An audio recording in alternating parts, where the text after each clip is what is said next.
Sir social media के फटाफट दौर में आज की डेट में क्या कि पब्लिक है ना खुद ही जज बन जाती है और उसमें एकदम से फैसले ले लेते हैं जिसमें कई तरह के लोग डिमोलाइज भी होते हैं। तो ऐसे इस प्रवृत्ति को हम कैसे हमको सिखा सकते हैं, कैसे उनको? देखिए, एक ऑथेंटिकेटेड चैनल से न्यूज़ आना बेटर रहता है, उस पर आप रिलाई करें। इवेंचुअली तो जीत सच्चाई की होगी जी। इवेंचुअली जो सच है वो सामने आएगा जी। झूठ के पैर नहीं होते, 2 दिन से ज़्यादा वो टिकता नहीं।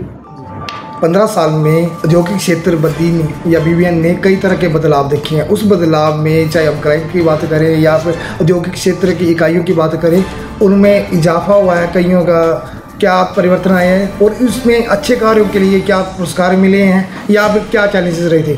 उन्हीं मुद्दों को लेकर हम एक बार फिर से पुलिस कप्तान मोहित चावला से जुड़ रहे हैं। सर, आपका हमारे चैनल में स्वागत है। धन्यवाद नरेश जी, और आपके सब व्यूअर्स को मेरी तरफ से जय हिंद।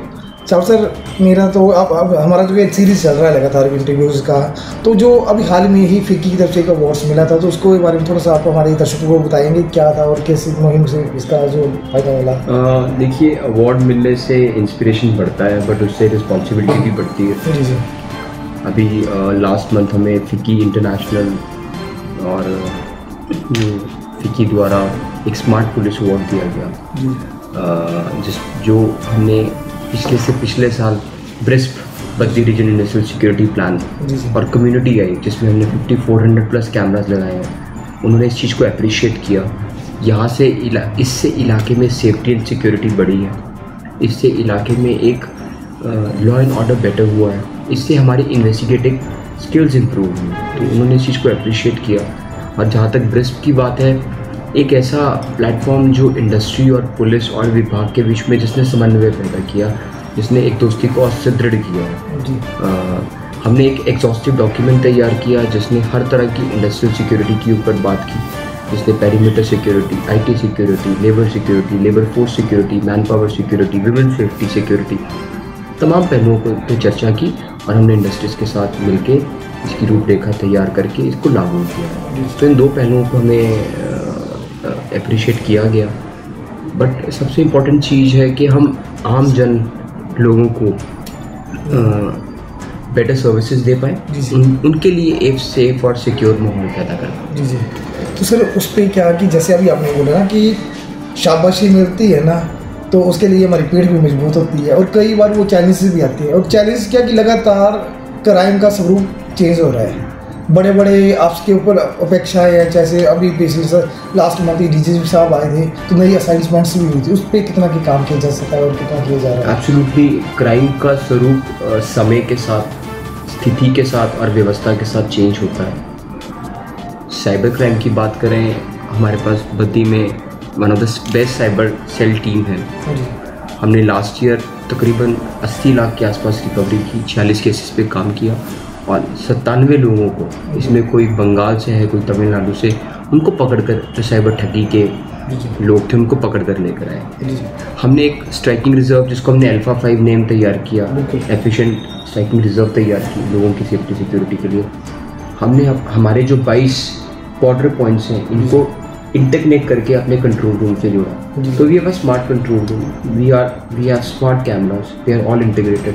हमने बॉर्डर चेक पोस्ट को स्ट्रेंथन करने की कोशिश की। एंड सबसे इम्पोर्टेंटली मैं अपनी टीम को थपथपाना चाहूँगा उनकी पीठ, जो डिज़ास्टर में दिन रात खड़े होकर, एक समय ऐसा था कि बद्दी हर तरफ से कट गया था, हमने कॉजवेज NH के साथ, प्रशासन के साथ मिलके, वहाँ पे ट्रैफिक इंडस्ट्री के साथ मिलके कुछ ट्रैफिक व्यवस्थाओं में परिवर्तन करके, कुछ टाइम रेगुलेशन करके, कुछ ट्रक यूनियन के साथ डिस्कस करके हमने एक ढांचा ऐसा रखा कि ट्रैफिक चलता रहा, रफ्तार चलती रही।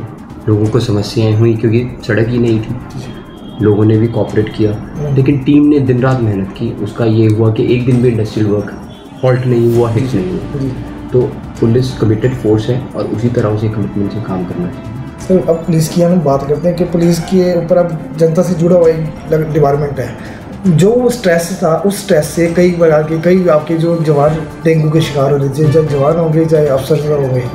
और दूसरा बात क्या है कि इनका कई पहलुओं की कई मांगे लंबित है, जैसे चाहे फूड का हो गया, उनके अलाउंस वगैरह हो गए। तो सर, आप एक कप्तान हैं, आप अपनी टीम का दर्द समझते, तो उसको एक प्रॉपर प्लेटफॉर्म तक लेके जाने के लिए क्या किया जा रहा है, क्या किया जा सकता है? मैं इसमें बहुत धन्यवाद देना चाहूँगा पुलिस मुख्यालय का, स्पेशली डीजी साहब का। हमने जब भी उनको अनुरोध किया, हमारा मार्गदर्शन और इंस्पिरेशन के लिए हमेशा यहाँ आए।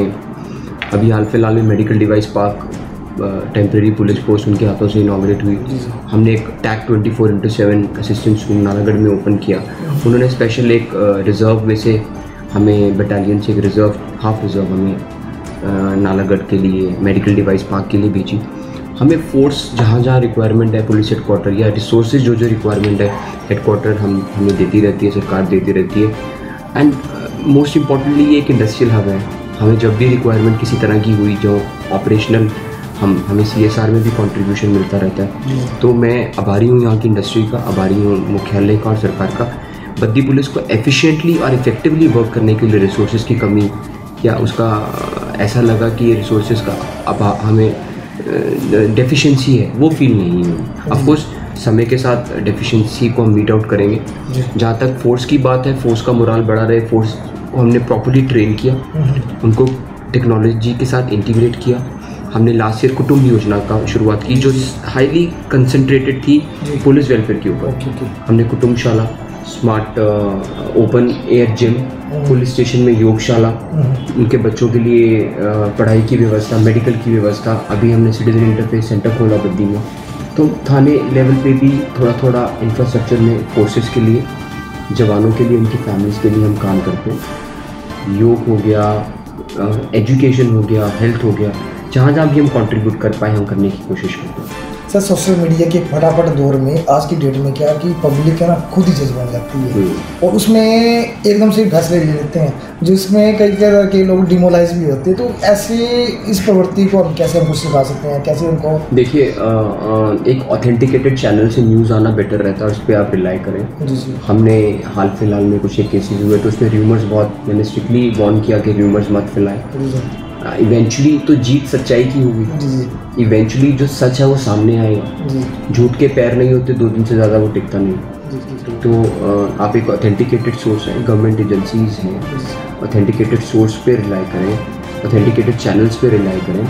एंड हमारा अपना DPRO है, एडमिनिस्ट्रेटिव विंग है, उस पर रिलाई करें। बाकी आपके पास कोई न्यूज़ आ रही है, इन्फॉर्मेशन आ रही है, अपना विवेक भी लगाएं, अपनी इंटेलिजेंस भी लगाएंगे। ये कितने % सही है, ये गलत है, र्यूमर तो नहीं है, किसी तरह की बैड पब्लिसिटी तो नहीं है। तो उससे बचना चाहिए, अपने विवेक के साथ ही काम करना चाहिए। क्योंकि इंटरनेट के ज़माने में, सोशल मीडिया के ज़माने में आप सबके ऊपर चेक एंड बैलेंस नहीं कर सकते। जो आपराधिक प्रवृत्ति है या जिसको क्रिमिनल टेंडेंसीज हैं उसको चेक कर सकते हैं, उसके ऊपर कंट्रोल कर सकते हैं, उसको सज़ा भी दे सकते हैं। But general flow of information को हमें वेलकम करना चाहिए। किसी भी तरह की इन्फॉर्मेशन आ रही है बट दिमाग में उसकी स्क्रूटनी करनी चाहिए कि वो सही है कि गलत है, और फिर ऑथेंटिक रिसोर्सेज सोर्सेज को वेरीफाई भी करना चाहिए। तो सर, आपने जैसे ना मेरे उसमें थोड़ा सा हुआ है कि जैसे लास्ट जो मीटिंग्स हुई है ना, कुछ असाइनमेंट्स मिली थी कि जैसे आपको मेरी तरफ से इनपुट्स आ रही थी कि यहाँ पे सेक्स सोर्स वगैरह का जैसे बॉर्डर का एरिया है ना कि अलग का होता, तो उसके लिए चेक करने के लिए कुछ हुआ था? देखिए, हमने सबसे अच्छी बात ये रही कि हमने 3 स्पेशल टीम्स का गठन किया। ओके। जिसको आप जानते हैं माइनिंग एंड डिटेक्शन सेल, जिसने माइनिंग और डिटेक्शन में अच्छा काम किया। जी। हमने एक डिटेक्टिव यूनिट बनाया जिसको DSP साहब हेड करते हैं, और क्रॉस बॉर्डर बॉर्डर के उस पार भी हम टीम्स के साथ मिलकर काम करते हैं और केसेस भी वर्कआउट हुए। जहाँ तक इमोरल ट्रैफिकिंग की बात है, इसमें भी हमने एक स्पेशल यूनिट का गठन किया है। एंटी ईव टीजिंग यूनिट का भी गठन किया है। जैसे जैसे इसमें कार्रवाई होगी आपके सामने रखी जाएगी। जी।